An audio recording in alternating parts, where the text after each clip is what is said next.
Hey guys, welcome back. This is Anmol Shukla and a very warm welcome to my YouTube channel History with Me. This is another part of much awaited video जिसका आपको इंतजार था, arithmetic aptitude. पिछले lecture में हमने पढ़ा कि भाई अरिथमेटिक एप्टीट्यूड में सबसे पहले तो भाई सिलेबस कंपाइल करना था कि क्या क्या पढ़ना है, क्योंकि आई थिंक ये एक ऐसा सब्जेक्ट है जो रिसेंट ईयर्स में ही आया है, तो हमें पता ही नहीं होता कि भाई इसमें सिलेबस क्या है और क्या क्या चीजें हमें पढ़नी है। तो आई होप आपको उस वीडियो के बाद, और मेरे को पता भी चला आपके कमेंट से कि आपको कितनी मदद मिली है, क्लैरिटी मिली है कि आपको क्या क्या पढ़ना है। वही लेक्चर्स अगर आप करके जाते हो तो आप आसानी से अच्छा स्कोर कर सकते हो in your exam. So in this lecture of arithmetic aptitude we will talk about कि कौन कौन से फॉर्मूलेज हैं जो आपको करके जाने हैं, क्योंकि मैंने एग्जाम पैटर्न देखा है, मुझे पता है कि ऐसे बहुत सारे क्वेश्चंस हैं, मोस्टली ऐसे क्वेश्चंस हैं जो फॉर्मूला बेस्ड है और सीधे सीधे आपको बस फॉर्मूला जो है कहीं ना कहीं पता होगा तो आप आसानी से उनको कर सकते हो, आंसर लिख सकते हो उनका, चाहे वो मल्टीपल चॉइस हो या सब्जेक्टिव हो।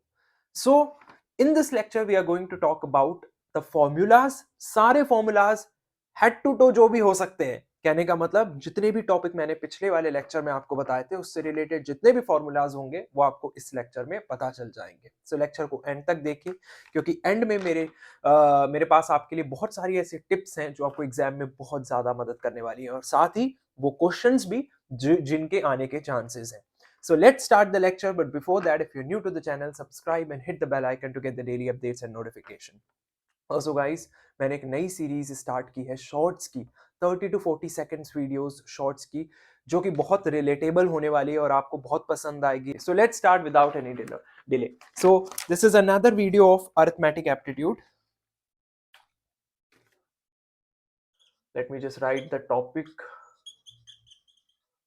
for you. So arithmetic aptitude की ये नेक्स्ट वीडियो है। सबसे पहला जो मैंने टॉपिक आपको बताया था पिछले लेक्चर में जिसके आने के बहुत ज्यादा चांसेस हैं, वो है ratio and proportion. Ratio and proportion and averages भी था, sorry. So ratio, proportion and average, ये सबसे पहला है। नेवर माइंड माय राइटिंग, क्या है यार ये। ओके, सो सबसे पहली चीज जो आपको रेशियो, प्रोपोर्शन एंड एवरेजेस में पता होनी चाहिए वो है रेशियो के बारे में। अच्छा, रियली सॉरी अगर आपको लग रहा हो कि भाई वीडियो स्लो है, बट मैं चाहता था कि इसको व्हाइट बोर्ड में ही आपको समझाऊं रादर देन स्लाइड, ताकि चीजें आपको मेमोराइज हो जाए अच्छे से। इसलिए मैं व्हाइट बोर्ड में आया हूं, लिख रहा हूँ। टाइम लग सकता है, 1.5 कर लो स्पीड, जो भी आपके लिए बेटर है। 1.25 कर लो अगर आपको लग रहा है मैं धीरे बोल रहा हूँ, बट आपको पूरी वीडियो देखनी है। तो रेशियो, प्रोपोर्शन एंड एवरेजेस पहला मैंने टॉपिक बताया था, जिसमें आपको डिफरेंट चीजें मैंने बताई थी जो पढ़नी है। मैं डायरेक्टली आपको फॉर्मूलाज के ऊपर लेके चल रहा हूं। सबसे पहले आपको पता होना चाहिए रेशियो के बारे में। सो आपको पता है रेशियो क्या होता है? Ratio is nothing but part of something divided by the whole of something. Basically part upon whole, complete thing उसी का some part, that's what the ratio is. Part upon whole, इस तरीके से आप रेशियो को समझ सकते हो। जैसे कि हम बोलते हैं ratio of boys to girls in class, ratio of boys to girls in a class. ये एग्जांपल हो गया रेशियो का। So ratio is nothing but part upon whole, एक बेसिक सा कंसेप्ट आपको याद रखना है। Then we have proportion. What is proportion? So proportion को समझने के लिए आप ऐसे समझो कि let's suppose if A proportion B ये इक्वल है सी प्रपोर्शन डी के। ए का जो बी के साथ प्रपोर्शन है, लेट्स सपोज सी का डी के साथ जो रेशियो है उसके इक्वल है। ए का बी के साथ जो रेशियो है, लेट्स सपोज सी का डी के साथ जो रेशियो है वो उसके इक्वल है। कहने का मतलब ए अपॉन बी, इसको आप इस तरीके से लिख सकते हो। रेशियो का क्या मतलब होता है? Part upon whole, A upon B is equal to C upon D. Cross multiply वाला यहां पर सिनेरियो हो जाएगा, तो हम कह सकते हैं यहां पर बेसिकली एडी जो है वो इक्वल हो जाएगा बीसी के। This is a scenario, cross multiplication here. That's what your proportion is. कि if A ratio B is equal to C ratio D, then AD is equal to BC, cross multiplication. Then average आप बहुत अच्छे से जानते हो कि average क्या होता है, sum of terms, I hope आपको दिख रहा है, sum of terms upon total number of terms. तो ये होता है आपका एवरेज, ऊपर सम और नीचे जितने टर्म्स हैं वो, so sum of terms upon total number of terms, that's going to be your average. Okay, now let's talk about कि किस तरीके के क्वेश्चंस जो हैं कहीं ना कहीं वो पूछे गए हैं एवरेजेस में। ओके, किस तरीके के क्वेश्चंस जो हैं वो पूछे गए हैं, लेट्स टॉक अबाउट देम।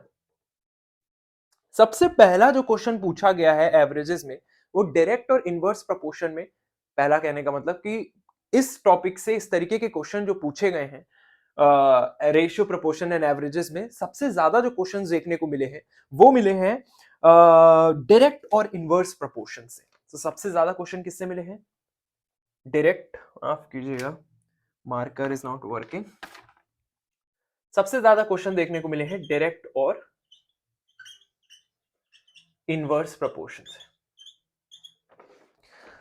तो डायरेक्ट और इनवर्स प्रोपोर्शन से आपको सबसे ज्यादा क्वेश्चन मिले। अब आप बोलोगे सर डायरेक्ट और इनवर्स प्रोपोर्शन में भी आप ये तो बताओ कि एग्जैक्टली किस चीज से क्वेश्चन देखने को मिले हैं। सो आपको जो क्वेश्चन देखने को मिलेंगे, आपको ऐसी प्रॉब्लम्स देखने को मिलेंगी जो कि डायरेक्ट रिलेशंस पर होंगी या डायरेक्ट रिलेशनशिप्स पर होंगी। सो यहां पर आपको प्रॉब्लम्स ऑन, ये मक्खी जो है ये वही वाली मक्खी मूवी में जो बदला लेती है, मेरे को वही लग रही है, वीडियो ही नहीं बनाने दे रही है।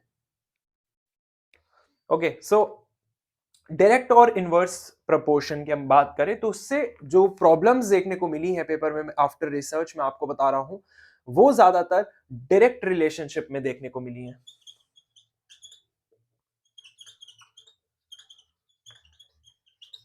That is more workers more output, इस तरीके के क्वेश्चन।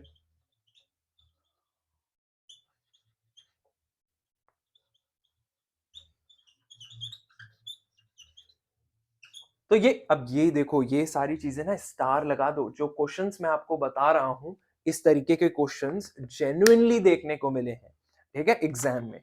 तो इनको you have to take really really serious. ये 2 पेज है ना, ये काफी मशक्कत के बाद बनाए गए हैं, काफी रिसर्च के बाद बनाए गए हैं। So you have to take it really really really serious और ध्यान से चीजों को नोट करते चलो कॉपी पेन लेके, ठीक है।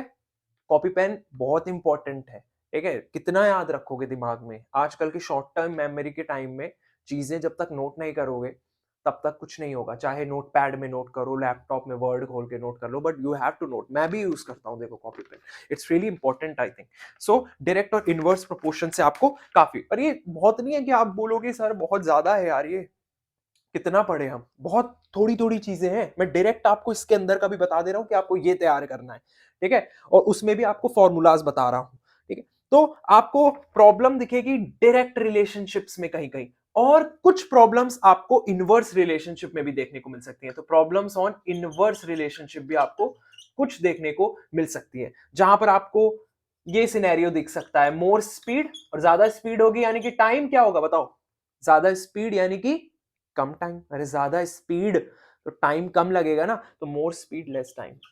तो इनवर्स रिलेशनशिप पर भी आपको क्वेश्चन दिख सकते हैं। मोस्टली आपको दिखेंगे डायरेक्ट रिलेशनशिप पर, जहां पर सिनेरियो क्या है, मोर वर्कर्स मोर आउटपुट, वैसे वाले क्वेश्चंस आपको दिख सकते हैं। दूसरे जो आपको क्वेश्चन दिखेंगे रेशियो प्रोपोर्शन एंड एवरेजेस इस टॉपिक में, वो एज रिलेटेड क्वेश्चंस होंगे।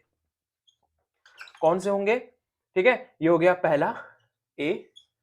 दूसरे जो आपको क्वेश्चन देखने को मिलेंगे वो है एज रिलेटेड क्वेश्चन।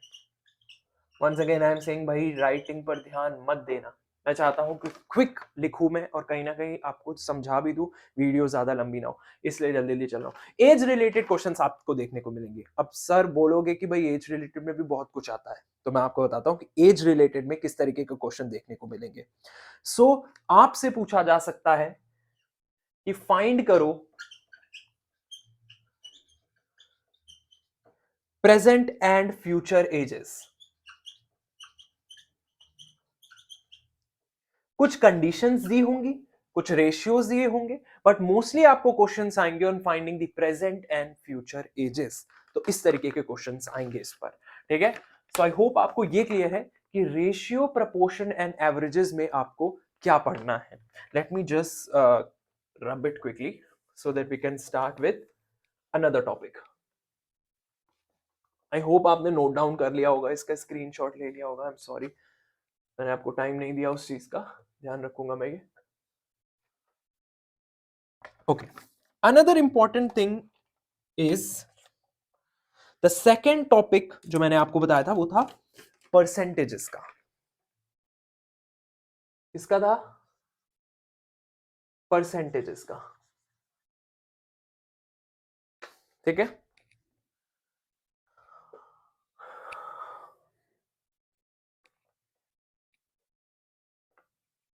ठीक है. अब देखते हैं परसेंटेजेस में क्या है. सबसे पहले परसेंटेज निकालना तो सबको पता है कि परसेंटेज में क्या होता है. परसेंटेज का सीधा सीधा फॉर्मूला क्या है? वैल्यू, जो भी वैल्यू है upon total into 100. That's what percentage means. Okay? Then percentage में आता है प्रॉफिट परसेंट. तो अगर आपको प्रॉफिट परसेंट निकालना है, ये प्रॉफिट परसेंट है. ठीक है, प्रॉफिट की बात कर रहा हूं मैं. प्रॉफिट परसेंटेज कैसे निकलेगा? आप लोगों में से बहुत सारे लोगों को पता भी होगा formula, profit upon cost price. CP is cost price into 100. Similarly, if you have to find loss percent, so again loss upon CP into 100. कई लोग यहाँ पे लॉस के टाइम पे यहाँ पे एसपी कर देते हैं, तो ये मत करना. प्रॉफिट परसेंट हो लॉस परसेंट हो, ऊपर चेंज होगा न्यूमरेटर में प्रॉफिट या लॉस. लॉस परसेंट है तो लॉस, प्रॉफिट परसेंट है तो प्रॉफिट. नीचे जो है वो कॉस्ट प्राइस ही रहने वाला है. ठीक है. अगेन जो चीजें थी इसमें डिस्काउंट. डिस्काउंट की अगर हम बात करें तो डिस्काउंट का फॉर्मूला क्या होगा? Marked price minus selling price. Great. Marked price minus selling price. That's your discount. Then comes the simple interest part. अच्छा, इनके तो डायरेक्ट पता है, फॉर्मूला बेस्ड क्वेश्चन आते हैं. अभी मैं बताता हूं आपको इनका केस. तो सिंपल इंटरेस्ट का फॉर्मूला क्या है? P into R into T upon 100. Principal, rate, time upon 100. ये सिंपल इंटरेस्ट का सिंपल सा फॉर्मूला है. Then comes compound interest. Compound interest से रिलेटेड एक क्वेश्चन सीधा सीधा दिख जाता है कई बार. मैंने पिछले साल के 2023 के एग्जाम पेपर में देखा. अच्छा, एग्जाम पेपर आपको मिल जाएंगे. मैं कंपाइल्ड वे में 3-4 एग्जाम पेपर आपको एक साथ जो है वो देने वाला हूं. आज ही शाम तक टेलीग्राम ग्रुप में सारे एग्जाम पेपर्स आ जाएंगे. And guys, it's really very important. Tips जरूर दूंगा इस वीडियो के अंत में, वो जरूर देखना. वो उसी से रिलेटेड होने वाली है कि किस तरीके से आपको तैयारी करनी है. So S I is equal to PRT upon 100. And compound interest का जो फॉर्मूला, सीधे सीधे कंपाउंड इंटरेस्ट का फॉर्मूला आपको 4 ऑप्शन देंगे, बोलेगा करेक्ट फॉर्मूला लिखो, बताओ क्या है कंपाउंड इंटरेस्ट का. इसलिए जरूरी हो जाता है कंपाउंड इंटरेस्ट. और इससे रिलेटेड जितने भी फॉर्मूलाज मैं बता रहा हूं उनको याद रखना, क्योंकि सीधे सीधे फॉर्मूला रिलेटेड क्वेश्चंस आएंगे. सो कंपाउंड इंटरेस्ट का formula, principal amount into 1 plus rate upon 100 to the power t, which is your time here in this case, minus principal amount. So this is your formula for compound interest. बहुत दिनों बाद मैंने white board में लिखना start किया है, तो I got to know कि बहुत सारे ऐसे मार्कर्स हैं जो इनकी मौत आ चुकी है, वो चल नहीं रहे हैं. So I'll buy them. Sorry for that. But I think आपको समझ में आ रहा होगा. Let's move on to the next part, that is questions part. Questions part पे चलते हैं और समझते हैं कि भाई क्वेश्चंस किस तरीके के इसमें पूछे जा सकते हैं. तो सीधे सीधे पहला क्वेश्चन तो आपको, मतलब कुछ क्वेश्चन तो आपको सीधे सीधे इस टॉपिक में मिलेंगे, questions on profit and loss. और मोर स्पेसिफिकली, हाँ, प्रॉफिट एंड लॉस पर मोर स्पेसिफिकली बोलूं तो based on cost price and selling price. तो सेलिंग प्राइस और कॉस्ट प्राइस के बेसिस पर आपको प्रॉफिट एंड लॉस निकालना होगा. सिंपल क्वेश्चन फॉर्मूला बेस्ड होंगे. तो अगर आपको फॉर्मूला पता है, you can put the value, you can get the answer. थोड़ा बहुत ट्रिक कर सकते हैं वो, ठीक है. बाकी वो उतना तो आप कॉमन सेंस लगा लोगे. बाकी फॉर्मूला बेस्ड क्वेश्चन होंगे, ठीक है. घुमा फिरा के आंसर निकल ही आएगा आपको फॉर्मूला में पुट करने के बाद. दूसरे जो जिस तरीके के क्वेश्चन मेरे को देखने को मिले वो है questions on finding selling price, ठीक है. तो दूसरे जो मेरे को क्वेश्चंस देखने को मिले हैं वो है questions on finding selling price, this is SP selling price, लिख भी देता हूं मैं यहां पर। तो कुछ क्वेश्चंस ऐसे भी देखने को मिले कि आपको सेलिंग प्राइस फाइंड करना है और इतना डिस्काउंट जो है वो है उस पर्टिकुलर प्रोडक्ट पे, और उस पर्टिकुलर प्रोडक्ट पे इतने डिस्काउंट के बाद आपको बताना है कि अब वो कितने रुपए में बिकेगा, उसका सेलिंग प्राइस क्या होगा। इस तरीके के question, basically questions on finding the selling price after discount. So after applying discount on it you have to find now the selling price. Of course कुछ और वैल्यूज होंगी जो दी होंगी आपको वहां पर। Let me use the same market again. ठीक है, तो ये क्वेश्चन आपको दिख सकता है। साथ ही आपको डिस्काउंट से रिलेटेड क्वेश्चन दिख सकते हैं, मार्कअप से रिलेटेड क्वेश्चन दिख सकते हैं। तो मार्कअप एंड डिस्काउंट से रिलेटेड भी आपको क्वेश्चन सिंपल देखने को मिल सकते हैं। तो डिस्काउंट वाला कंसेप्ट आपको तैयार करना है। साथ ही सिंपल इंटरेस्ट और कंपाउंड इंटरेस्ट का मैंने आपको बताया कि आपको सीधे सीधे इन पर फॉर्मूला बेस्ड क्वेश्चन मिलेंगे, और पिछली बार तो सीधे सीधे कंपाउंड इंटरेस्ट का फॉर्मूला ही पूछ दिया था। तो फॉर्मूला बेस्ड आपको क्वेश्चन दिखेंगे, गुड नंबर ऑफ क्वेश्चन देखने को मिलेंगे, ये भी ध्यान रखना। ठीक है, तो मे बी 3-4 क्वेश्चंस आपको अकेले इन दो टॉपिक पर मिल सकते हैं, सिंपल इंटरेस्ट और कंपाउंड इंटरेस्ट पर मिल सकते हैं। यकीन मानिए 3-4 और से ज्यादा भी हो सकते हैं। तो अच्छे क्वेश्चंस आपको देखने को मिलेंगे, अच्छे खासे। ठीक है, डायरेक्ट क्वेश्चंस होंगे, ये भी आपको क्लियर है। ठीक है, तो यहां तक क्लियर है। परसेंटेज वाला पार्ट भी क्लियर हो गया, नोट डाउन कर लिया, स्क्रीनशॉट ले लो चाहिए तो। Let's move on to the next part that is basics of arithmetic. I hope आपने पिछले वाले लेक्चर को जब पढ़ा होगा, देखा होगा सॉरी, तब आपने चीजों को नोट किया होगा। मैं अगेन एंड अगेन एक ही चीज बोलता हूं, आप भी इरिटेट हो जाते होगे, मेरे को पता है, बट यार इट्स रियली इंपॉर्टेंट नोट करना। नहीं नोट करोगे तो भाई वीडियो देखने का कोई मतलब ही नहीं है, कितनी याद रख लोगे चीजें। नेक्स्ट हम चलते हैं बेसिक्स ऑफ अरिथमेटिक पे। ठीक है, जल्दी जल्दी चलते हैं। बेसिक्स ऑफ अरिथमेटिक में ज्यादा कुछ नहीं है। बेसिक्स ऑफ अरिथमेटिक, तो बेसिक्स ऑफ अरिथमेटिक की अगर हम बात करें तो बेसिक्स ऑफ अरिथमेटिक में दो चीजें थी, HCF LCM, HCF and LCM. तो भाई ये तो आपको बचपन में ही सिखाया जाता है कि हाईएस्ट कॉमन फैक्टर कैसे निकालना है, लोवेस्ट कॉमन फैक्टर कैसे निकालना है। तो I am not gonna focus on that. HCF और एलसीएम आपको सिंपल पता होना चाहिए कैसे निकालना है। देन आपको डिविजिबिलिटी रूल्स पर क्वेश्चन देखने को मिल सकते हैं। इस पर डिविजिबिलिटी रूल,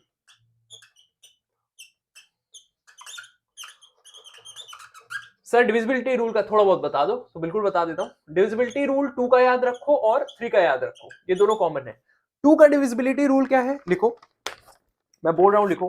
2 का डिविजिबिलिटी रूल, सबसे पहले 2 का लिखो। A number is divisible by 2, a number is divisible by 2 if last digit is even, if last digit is even। तो कोई भी नंबर 2 से डिविजिबल कब होगा, जब लास्ट डिजिट इवन होगी, which is really really common। then 3 का divisibility rule लिखिए, a number is divisible by 3 if sum of the digit, sum, sum, addition, if sum of the digit is divisible by 3। कोई number 3 से divisible कब होगा, अगर जितनी भी digits हैं उनका सम वो 3 से डिविजिबल है, तो पूरा नंबर डिविजिबल होगा 3 से। तो ये दो मैंने आपको क्यों बताया 2 और 3 का, आप बोलोगे क्योंकि ये इंपॉर्टेंट है, इनके पूछे जा रहे हैं काफी। तो बेसिक्स ऑफ अरिथमेटिक में बस इतना ही आपको ध्यान रखना है। नेक्स्ट हम चलते हैं नेक्स्ट टॉपिक पे, that is speed, time and distance. Speed, time and distance. बहुत आवाज कर रहा है ये मार्कर। ठीक है, तो सबसे पहला भाई सिंपल सा सवाल है आपसे, स्पीड का फॉर्मूला बताइए। Very good, speed is equal to distance upon time. अगर नहीं आता तो उसमें भी कोई निराश होने की बात नहीं है, अभी आ गया होगा। स्पीड कैसे निकालते हैं कभी भी, डिस्टेंस अपॉन टाइम। यार ये तो 8th 7th 6th से आई थिंक स्टार्ट हो जाती है हमारी। तो speed is equal to distance upon time. इसको घुमा फिरा दो तो डिस्टेंस आ जाएगा, स्पीड इनटू टाइम, टाइम आ जाएगा। ठीक है, इसी तरीके से कुछ सीधे चलते हैं प्रॉब्लम्स पर। स्पीड, टाइम और डिस्टेंस में दो तरीके के आपको टॉपिक्स देखने को मिलते हैं। आपको देखने को मिलती है प्रॉब्लम्स ऑन ट्रेन। अगेन ये क्वेश्चंस आपको देखने को मिलेंगे ही मिलेंगे, ट्रेन्स पर आपको क्वेश्चन देखने को मिलेंगे ही मिलेंगे। देन आपको देखने को मिलेगा बोट एंड स्ट्रीम। तो सर किस तरीके के क्वेश्चन आते हैं बोट एंड स्ट्रीम के, किस तरीके के क्वेश्चन आते हैं ट्रेन्स के, तो I let you know. But सबसे पहले आपको ट्रेन के लिए एक प्रॉब्लम पे ध्यान रख देना है। प्रॉब्लम्स ऑन ट्रेन में एक आपको कॉन्सेप्ट देखने को मिलेगा रिलेटिव स्पीड का। बेसिकली अगर मैं इसको और इलेबोरेट करूं और कॉन्क्रीट बताऊं आपको स्पेसिफिक, तो आपको वो दिखेगा ये चीज क्वेश्चंस में, relative speed. I am just writing it down here, relative speed for trains, relative speed for trains moving in opposite and same direction। तो ये कंसेप्ट आपको देखने को मिल सकता है कि रिलेटिव स्पीड क्या होगी ट्रेन्स की when they are moving in maybe opposite or in same direction। so in that particular case relative speed को निकालने का एक फॉर्मूला है, and that is sum upon difference of their speed। so that's how you can find the relative speed of train, sum numerator में divided by difference of the speed of trains। ठीक है, तो you can easily find relative speed। अब हम बात करते हैं formula for boat and stream. So boat and stream में दो कंसेप्ट होते हैं, एक होती है अपस्ट्रीम, एक होती है down stream. Actually upstream speed and downstream speed, ये मार्कर बढ़िया चल रहा है एकदम ब्लैक। तो upstream speed and downstream speed. So upstream speed अगर आपको सीधे सीधे बोल दिया कि भाई अपस्ट्रीम स्पीड निकालो, ठीक है, तो फॉर्मूला क्या होगा, speed of boat minus speed of stream. मेरे में जगह नहीं थी इसलिए मैंने नीचे लिखा, आपको सीधे ही लिखना है, ये नहीं कि आप भी नीचे लिख रहे हो। Speed of boat minus speed of stream.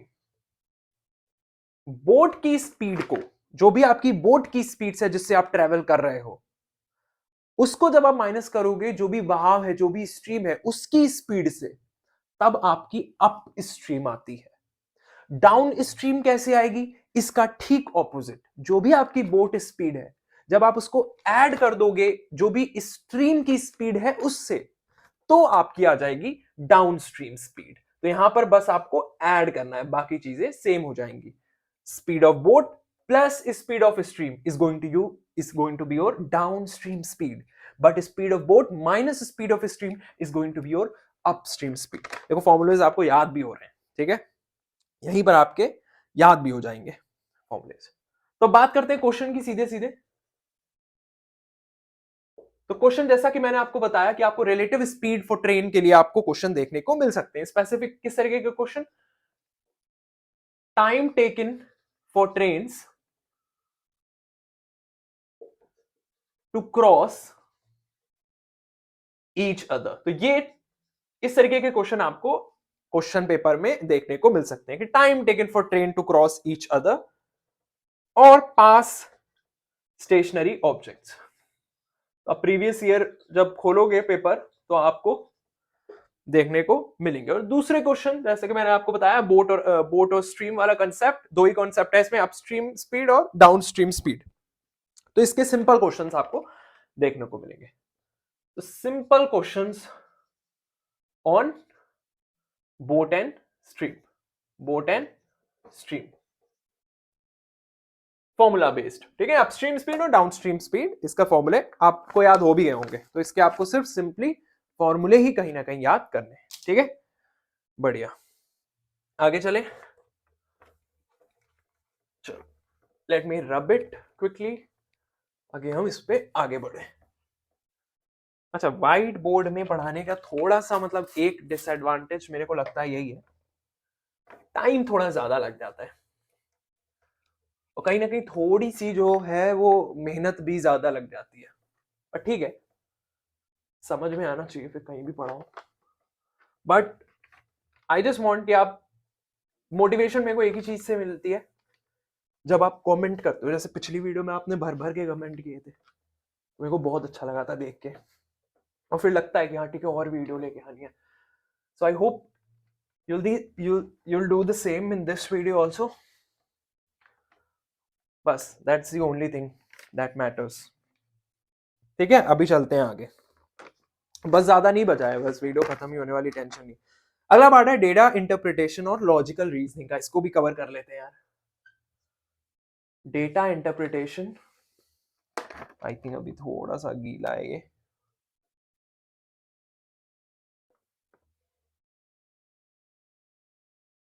आप प्लीज वीडियो को बढ़ा देना, फालतू में ये सब देखने की जरूरत नहीं है रब करते हुए मेरे को.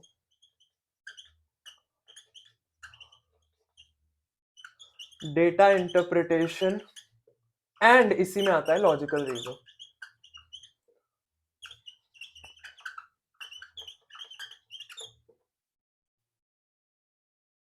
मैंने सीधे सीधे डेटा इंटरप्रिटेशन में ऐसे क्वेश्चंस देखे हैं जो कि डेटा आपको एक चार्ट दे दिया जाएगा. It can be a bar graph, it can be a pie chart, any graph, basically any graph और चार्ट. फिर उससे रिलेटेड 3-4 क्वेश्चंस नीचे होंगे. ठीक है, तो मतलब एक ही चार्ट पे डिफरेंट क्वेश्चंस बन सकते हैं. तो वैसे क्वेश्चंस आपको देखने को मिल रहे हैं सीधे सीधे, जो नंबर गिविंग होंगे कहीं ना कहीं, डेटा इंटरप्रिटेशन वाले क्वेश्चंस. ठीक है, तो वो आपको तैयार कर लेने हैं. कैसे तैयार करोगे? सिर्फ प्रीवियस ईयर क्वेश्चन के पेपर पढ़ लो, आपको अंदाजा लग जाएगा. ठीक है, कंसेप्ट का. बात करते हैं लॉजिकल रीजनिंग पे, जिसपे थोड़ी सी कंफ्यूजन रहती है, जबकि है ये बहुत इजी. मैं आपको स्पेसिफिक क्वेश्चन बताता हूं जिससे क्वेश्चंस आएंगे, जिस तरीके के क्वेश्चन आएंगे. लॉजिकल रीजनिंग में सबसे पहला पार्ट क्या आता है? मैं इधर आ जाता हूं. ठीक है, दिख रहा है? हाँ जी दिख रहा है. Is it visible right? ये क्या है? What is it? Okay okay, sorry sorry, ठीक है. तो इसमें सबसे पहला पार्ट है सीक्वेंस एंड सीरीज का. लॉजिकल रीजनिंग की बात बता रहा हूं मैं. सीक्वेंस और सीरीज में आपको ऐसे क्वेश्चन आएंगे कि आपको पैटर्न आइडेंटिफाई करना है. क्या करना है? Identify the pattern. आपको पैटर्न आइडेंटिफाई करना होगा. It can be arithmetic pattern, it can be a geometric pattern, but based on your syllabus it's going to be really simple questions. So you'll practice a little bit of arithmetic pattern, little bit of geometric pattern, you will be good to go for your exam. You can easily attempt those questions of sequence and series. ठीक है, क्योंकि easy होंगे. So it can be arithmetic, just for information, it can be a geometric, but mostly questions are going to be there where you can identify the pattern easily. Another topic here is number series. तो आपको number series, आपको पता है कि भाई missing numbers आपको पहचाने. जैसे 2 4 6 चल रहा है, इतना इजी नहीं आएगा, मतलब इजी आएगा. 2 4 6 चल रहा है तो अगला क्या होगा? 8 होगा. तो आपको पहचानना है कि अगला क्या है. नंबर सीरीज में आपको बस ये याद रखना है, आपको +2 वाली सीरीज दिख सकती है, ×2 वाली दिख सकती है, स्क्वायर और क्यूब वाली दिख सकती है. तो इनके आप कुछ टिप्स ध्यान रखो कि नंबर सीरीज में भी आपको ये 4 पढ़ने हैं, यही आपको मोस्टली देखने को मिलते हैं. Then comes the sitting arrangement. अच्छा, क्वेश्चन आते हैं इसमें, सब में से आते हैं क्वेश्चन. सिटिंग अरेंजमेंट से भी आएगा, नंबर सीरीज में से भी आएगा, लॉजिकल रीजनिंग में भी अच्छे खासे क्वेश्चन जो है वो आ रहे हैं. तो सिटिंग अरेंजमेंट में स्पेसिफिक जो टॉपिक जिस पर क्वेश्चन आता है वो है लीनियर और सर्कुलर पोजीशन. लीनियर और सर्कुलर पोजीशन रूल्स. तो इसके रूल्स आपको पढ़ लेने, उसी पर क्वेश्चंस कहीं ना कहीं आ रहे हैं. Then we have syllogism. So syllogism में 3 कॉन्सेप्ट आपको पढ़ने. ऑल पर क्वेश्चन आ सकता है, सम पर आ सकता है, एंड नन. अच्छा, आई रिमेंबर मैंने एक बार एक वीडियो पढ़ी थी यूट्यूब से, वैसे तो मैं ऐसे सजेस्ट नहीं करता, बट आई सजेस्ट, एक साउथ इंडियन थे सर जो पढ़ा रहे थे, और उनसे मैंने सिलोजिज्म पढ़ा था. बहुत इजीली मेरे को कंसेप्ट समझ में आ गया था. I don't remember the name exactly, but वो साउथ इंडियन थे. ये मैं आपको बता सकता हूँ. I am not promoting, but of course अगर किसी से अच्छा पढ़ के लग रहा है आपको, तो you can definitely share that. So syllogism में मैंने वहीं से पढ़ा. आपको तीन चीजों के लिए पढ़ना है, ऑल, सम और नन. और लास्ट है कैलेंडर. कैलेंडर से भी क्वेश्चन आते हैं. कैलेंडर ईयर में आपके जो क्वेश्चन आएंगे वो लीप ईयर पर हो सकते हैं. लीप ईयर के बारे में आपको बस ये याद रखना है, लीप ईयर का कंसेप्ट क्या है, that you have to divide it by 4. Divided by 4, that's what the concept of leap year is. तो आपको क्वेश्चन देखने को मिल सकते हैं, कैलकुलेट डे, आपको बोल देगा कि आप स्पेसिफिक, इसकी भी ट्रिक होती है, ठीक है, वही साउथ इंडियन वाले सर ने कैलेंडर भी पढ़ाया था, मैंने कोई एग्जाम प्रिपेयर किया था उसके लिए मैंने उनसे पढ़ा था। So calculate day of the week for given dates. So calculate day of specific week दे देगा आपको, कि आपको दिन निकालना है, कि आपको बताना है कि 2027 में जो हफ्ता है उसमें इस दिन को कौन सा दिन है, मतलब मंडे ट्यूसडे वेडनेसडे, ऐसे क्वेश्चन, ठीक है। तो बहुत इजी होते हैं, वो ट्रिक होती है उनकी for the given dates. Trust me guys, ये इजी होते हैं इजी। आपको लग रहा होगा मैं सिर्फ बोलने को बोल रहा हूँ, इजी होते हैं, कंसेप्ट पढ़ लो आ जाएगा, कुछ भी नहीं है। आप लोगों ने बहुत ज्यादा टेंशन ले रखी है, बस अच्छे से पढ़ो सब हो जाएगा। Last but not the least is permutation and combinations. Permutations and combinations और मैट्रिसेस इसी में आता है। तो सबसे पहले परम्यूटेशन एंड कॉम्बिनेशन में, परम्यूटेशन का फॉर्मूला NPR का फॉर्मूला क्या होता है, परम्यूटेशन का ये n factorial upon r factorial n minus r का factorial. Okay, that's what the formula of permutation is. Then what is the formula for combination, NPR की जगह NCR, C for combination, P for permutation. तो combination का formula क्या है, n factorial upon r factorial n minus r का factorial. So that's your formula for combination. Great. Then comes the, और क्या आपको बताना था, मैट्रिसेस। मैट्रिसेस में आते हैं, मैट्रिसेस के भी क्वेश्चंस आए हैं, बेसिक ऑपरेशंस पर आए हैं। एडिशन कैसे करें मैट्रिक्स का, तो सीधे सीधे नंबर गिविंग होंगे। मैट्रिक्स को ऐड कैसे करें, सबट्रैक्ट कैसे करें, मल्टीप्लाई कैसे करें, और इनवर्स ऑफ मैट्रिक्स। पर ये 4 कंसेप्ट है मैट्रिक्स में जो कि आपको ध्यान रखने। क्वेश्चंस आएंगे सिंपल ऑपरेशंस में आएंगे, इसमें questions on simple operation. Great, now comes the last part.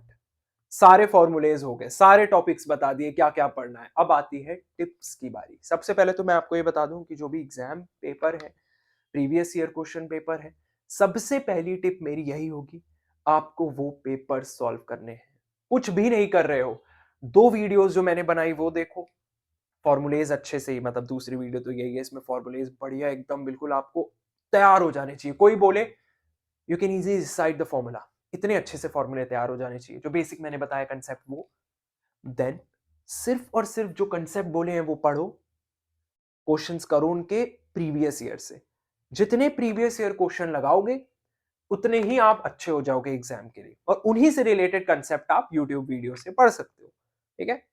Logical reasoning में जैसे कि मैंने आपको बताया कि ये कंसेप्ट आपको थोड़े थोड़े पढ़ने पड़ेंगे, which exactly gonna take 30 minutes or maybe for one topic, or even 20-25 minutes for one topic.